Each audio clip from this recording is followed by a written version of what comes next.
Welcome to Edu Temple classes. आज हम लोग देखेंगे वैदिक संस्कृति से रिलेटेड क्वेश्चन। तो बिना देरी किए हुए हम लोग स्टार्ट करते हैं। सबसे पहला हम लोग क्वेश्चन देखेंगे 1800 से 1500 ईसा पूर्व की 30 ऋग्वेद पांडुलिपियों को यूनेस्को की memory of the world register में किस वर्ष शामिल किया गया था? 2008, 2005, 2009 या फिर 2007? इसका सही आंसर होगा ऑप्शन नंबर डी 2007।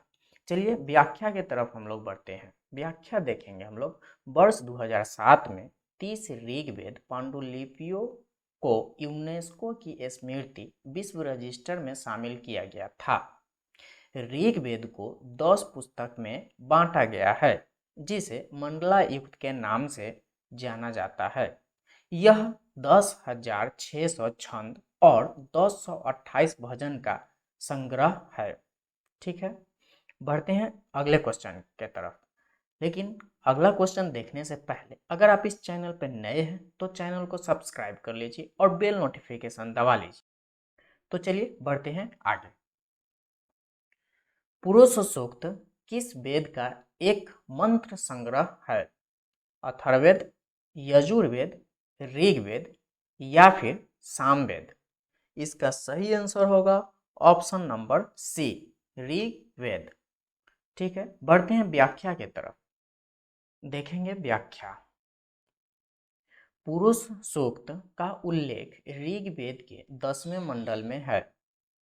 पुरुष सूक्तम भगवान विष्णु को समर्पित है, जिन्हें भजन में महान पुरुष के रूप में वर्णित किया गया है।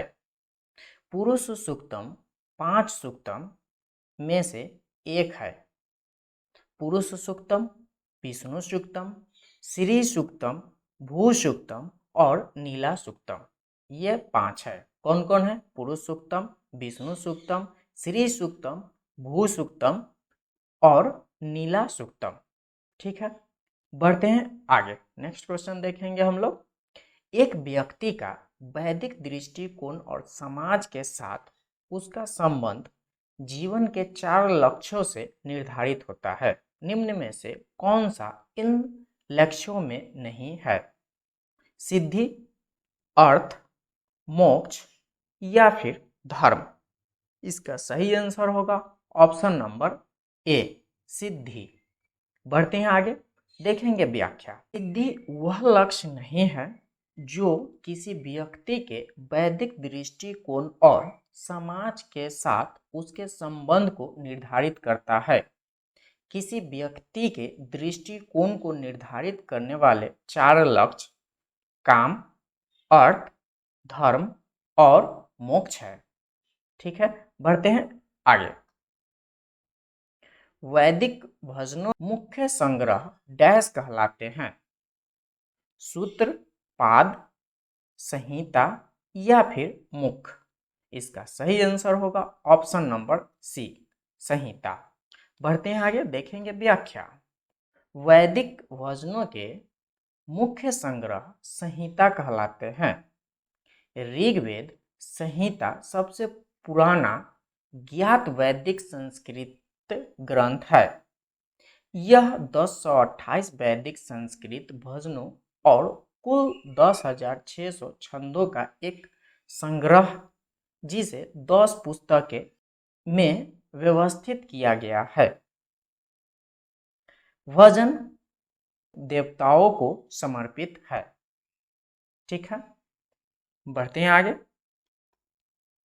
पुराणों के अनुसार भगवान विष्णु ने पृथ्वी को बचाने के लिए डैश का रूप धारण किया था, जो पानी में डूब गई थी। एक शेर, एक सुअर, एक बाघ या फिर एक हाथी? इसका सही आंसर होगा ऑप्शन नंबर बी एक सुअर। बढ़ते हैं आगे, देखेंगे व्याख्या। पुराणों के अनुसार भगवान विष्णु ने पृथ्वी को बचाने के लिए एक वाराह का रूप धारण किया था, जो पानी में डूब गई थी। वाराह संस्कृत में इसे सुअर, जो हिंदू भगवान विष्णु के 10 अवतारों में से तीसरा है। ठीक है, अगला क्वेश्चन देखेंगे हम लोग। वैदिक काल के महत्वपूर्ण देवताओं के सही समूह का चयन करें। अग्नि, इंद्र, सोम, शेषनाग, चंद्र, यम, ब्रह्मा, प्रजापति, गरुड़, या फिर वरुण, विष्णु, शिव। इसका सही आंसर होगा ऑप्शन नंबर ए, अग्नि, इंद्र, सोम। तो बढ़ते हैं आगे, देखेंगे व्याख्या। प्राचीन भारतीय ग्रंथ वेदों में वर्णित देवताओं को वैदिक देवता कहते हैं। ये निम्न है: अग्नि, इंद्र, सोम, मित्र, वरुण, अश्विन, सूर्य आदि। सर्वाधिक महत्वपूर्ण देवता इंद्र था। इंद्र को पुरंदर भी कहा जाता था। ठीक है, बढ़ते हैं अगले क्वेश्चन की तरफ। सांख्य दर्शन संप्रदाय की स्थापना डैश द्वारा की गई थी। कुमारिल भट्ट, कपिल, गौतम या फिर पतंजलि। इसका सही आंसर होगा ऑप्शन नंबर बी, कपिल। बढ़ेंगे आगे, देखेंगे व्याख्या।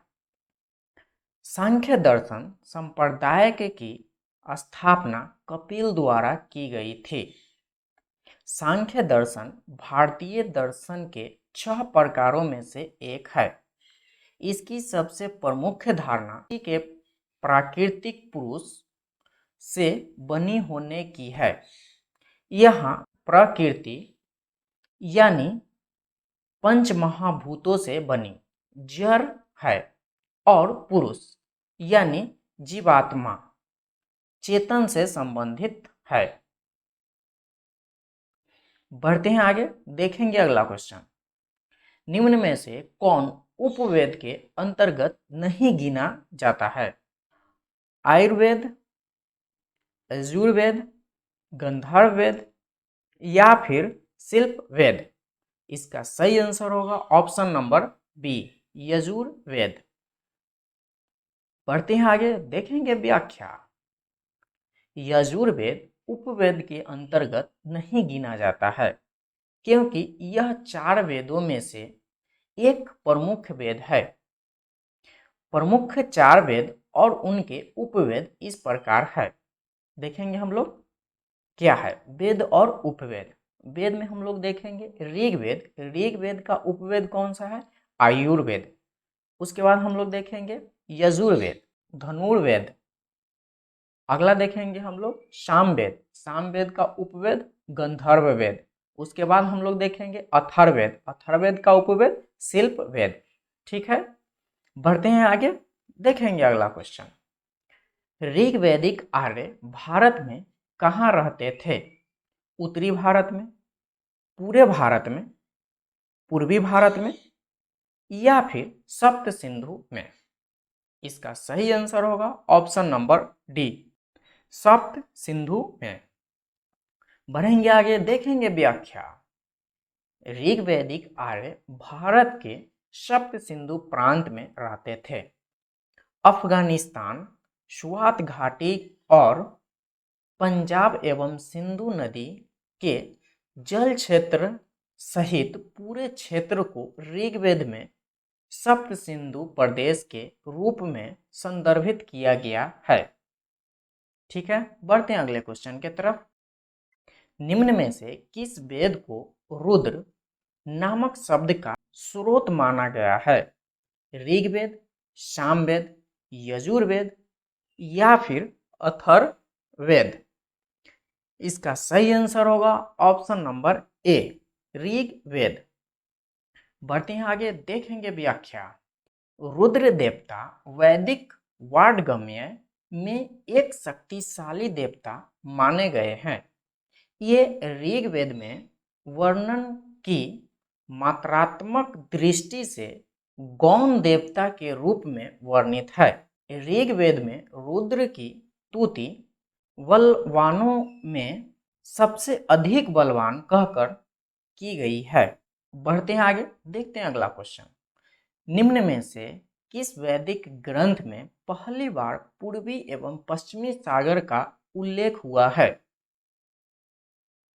तांडव ब्राह्मण, शतपथ ब्राह्मण, गोपथ ब्राह्मण या फिर कौशिक ब्राह्मण? इसका सही आंसर होगा option number B, Shatapatha Brahmana. बढ़ते हैं आगे, देखेंगे व्याख्या। शतपथ ब्राह्मण शुल्क यजुर्वेद का ब्राह्मण ग्रंथ है। ब्राह्मण ग्रंथों में इसे प्रमाणिक माना जाता है। शतपथ ब्राह्मण शुल्क यजुर्वेद के दोनों शाखाओं कन्नब व माध्यनंदिनी से संबंधित है। शतपथ ब्राह्मण में पहली बार पूर्वी एवं पश्चिमी सागर का उल्लेख हुआ है। बढ़ते हैं आगे, देखेंगे अगला क्वेश्चन। नचिकेता और यम के बीच सुप्रसिद्ध संवाद किस उपनिषद में उल्लेखित है? छांदोग्योपनिषद, मुंडकोपनिषद, कठोपनिषद या फिर केनो उपनिषद? इसका सही आंसर होगा ऑप्शन नंबर सी, कठोपनिषद। बढ़ते हैं आगे, देखेंगे व्याख्या। नचिकेता एवं यम के बीच सुप्रसिद्ध संवाद कठोपनिषद में उल्लेखित कठोपनिषद कृष्ण यजुर्वेदीय शाखा के अंतर्गत एक उपनिषद है जो संस्कृत भाषा में लिखित है। बढ़ते हैं आगे, देखेंगे अगला क्वेश्चन। महर्षि गौतम का संबंध किस भारतीय दर्शन से है? सांख्य, योग, न्याय या फिर वैशेषिक? इसका सही आंसर होगा ऑप्शन नंबर सी, न्याय। बढ़ते हैं आगे, देखेंगे व्याख्या।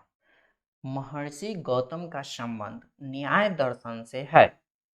न्याय दर्शन भारत के 6 वैदिक दर्शनों में से एक दर्शन है।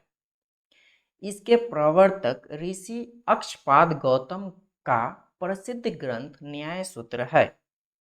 जिन साधनों से हमें ये तत्वों का ज्ञान प्राप्त होता है, उन्हीं साधनों को न्याय की संज्ञा दी गई है। न्याय सूत्रों का मुख्य रूप तर्कशास्त्र और ज्ञान मीमांसा है। इसे तर्कशास्त्र, प्रमाण शास्त्र, हेतु विद्या, वाद विद्या तथा अन्वीक्षिकी भी कहा जाता है। बढ़ते हैं आगे, देखेंगे अगला क्वेश्चन। लोकायत दर्शन के प्रतिपादक कौन थे? कपिल, बद्रायन, चबार्क या फिर रामानुज? इसका सही आंसर होगा ऑप्शन नंबर सी, चबार्क। बढ़ते हैं आगे, देखेंगे व्याख्या। लोकायत दर्शन के प्रतिपादक चबार्क को माना जाता है। लोकायत दर्शन एक भौतिकवादी नास्तिक दर्शन है। यह मात्र प्रत्यक्ष प्रमाण को मानता है। पारलौकिक सत्ताओं को यह सिद्धांत स्वीकार नहीं करता है। इस दर्शन को वेदबाह्य भी कहा जाता है। अगर आपको वीडियो अच्छा लगे तो लाइक कीजिए, सब्सक्राइब कीजिए और शेयर जरूर कीजिए। So thanks for watching.